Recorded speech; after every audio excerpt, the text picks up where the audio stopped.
Good day, boxing fans. What a fight Saturday night at a packed Wembley Stadium.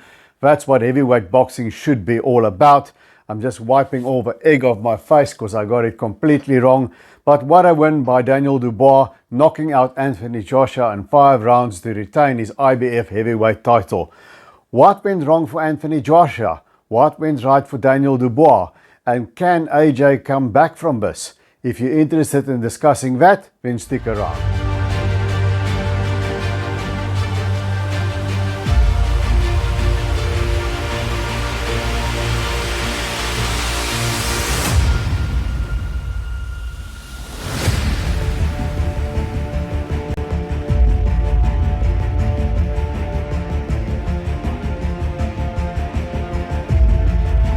Well, fight fans, that was what heavyweight boxing is supposed to be all about. Big punches, big knockouts, a big upset, and Daniel Dubois made it his night in front of a record crowd at Wembley Stadium and knocked out Anthony Joshua in the 5th round.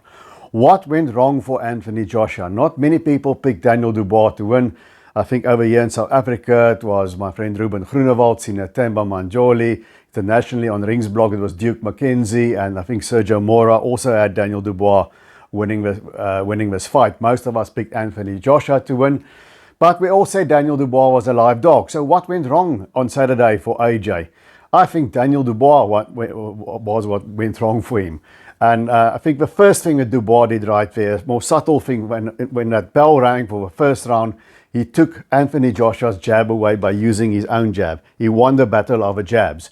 That's something that surprised me somewhat. I thought AJ had the quicker jab and he would establish the distance and win the battle of the jabs. And then Dubois showed him absolutely no respect. He went for it. He hurt AJ badly in the first round already, and he had AJ badly hurt. And I think Anthony Joshua never really recovered from it. Maybe just before the end in the 5th round he was recovering from it. It looked to me like that, and then the end came. Bam. Now, that's the first thing Daniel Dubois did. He took away the jab with his own jab. He hurt Joshua and he stayed on him. And I think Joshua just could not recover from that, just couldn't get his composure right. And kudos to Daniel Dubois. You know, that is what he did right there. Now, what else went wrong for Anthony Joshua there? I wonder if was he too tense, or did he maybe underestimate Daniel Dubois? I've got a friend, Charles, that always wins bets against me with these massive upsets that he calls. And he looks at the guy's demeanor at the weigh-in and maybe the ring walk, and that's it. Whereas I'm much more technical. I just look at styles and the actual sport. And if we go that way, when Dubois walked to the ring, he looked very confident without being too tense. He looked very relaxed and he looked very confident. He had that good vibe about him. When Joshua went to the ring, he looked quite tense. But then again, Anthony Joshua always looks a bit tense when he's on that ring walk. And just before the end came, I saw a video clip there from somebody's smartphone there at ringside where Dubois got him in the corner and he sort of leans over, he sticks out his tongue and he says something to somebody, very, very casual, almost like Muhammad Ali in the day, saying, "I'm going to get him now." And I think that's what Joshua thought. So I think maybe he underestimated Daniel Dubois a little bit as well, because what we've said there, what I said, I thought Joshua would establish the distance with his jab. He didn't. Dubois closed it. Then I was worried about Dubois taking right hands, and Dubois never had to factor that in, because one way you take out a knockout artist is by using your own power and stopping him before it becomes a factor, which is what Dubois did. If he boxed, I don't think he would have had the skills for that, but he came in and he took Anthony Joshua right out of the equation. He really rolled the dice and he went for it and he paid off. So kudos to Daniel Dubois. So that was I think also a part of it, because Anthony Joshua's right hand never came into play. And in the 5th round, you'll see, to me it looked 4 seconds before the end like he's finally getting his legs sort of under him. You know, he never quite recovered. His legs was all over the place, but he sort of looked like he was maybe finding a rhythm. And he nailed Daniel Dubois with a straight right, and you could see Dubois' legs buckling like that. He was definitely hurt. AJ went after him. What else could he do? He had to go and pull this out of a fire. And as he went after him, bam, Dubois clocked him with a right solid on the chin and off. That was all she wrote. You know, I think AJ was just too casual coming in. He should have been tighter coming in there. But I think he thought he was going to turn it around and knock Dubois out. And the opposite happened.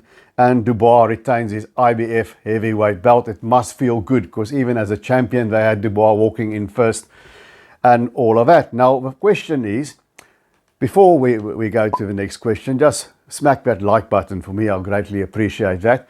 But the question is, what now for AJ? Afterwards, Eddie Hearn said there's a rematch clause apparently, and they'll exercise that.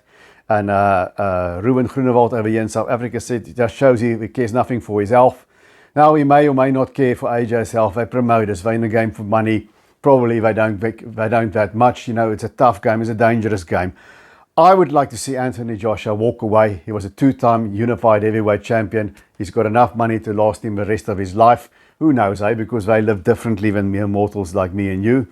And you know, so I would like to see him walk away, because he took some big punches Saturday, and he's taken some big punches earlier in his career as well, you know. Starting all the way from a Dylan White fight through Klitschko, even took a big shot there against Povetkin. And he was badly hurt against Usyk in the first fight.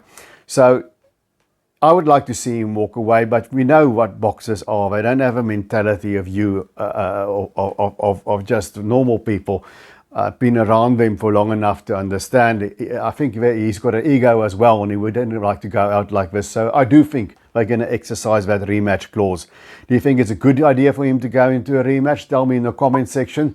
We'll break that down and we'll see if he can reverse this. That's a very hard loss to come back from, but we'll see when we get there. So I think that was it. Daniel Dubois just had a superb game plan. He stuck to it. It was a risky game plan. It worked.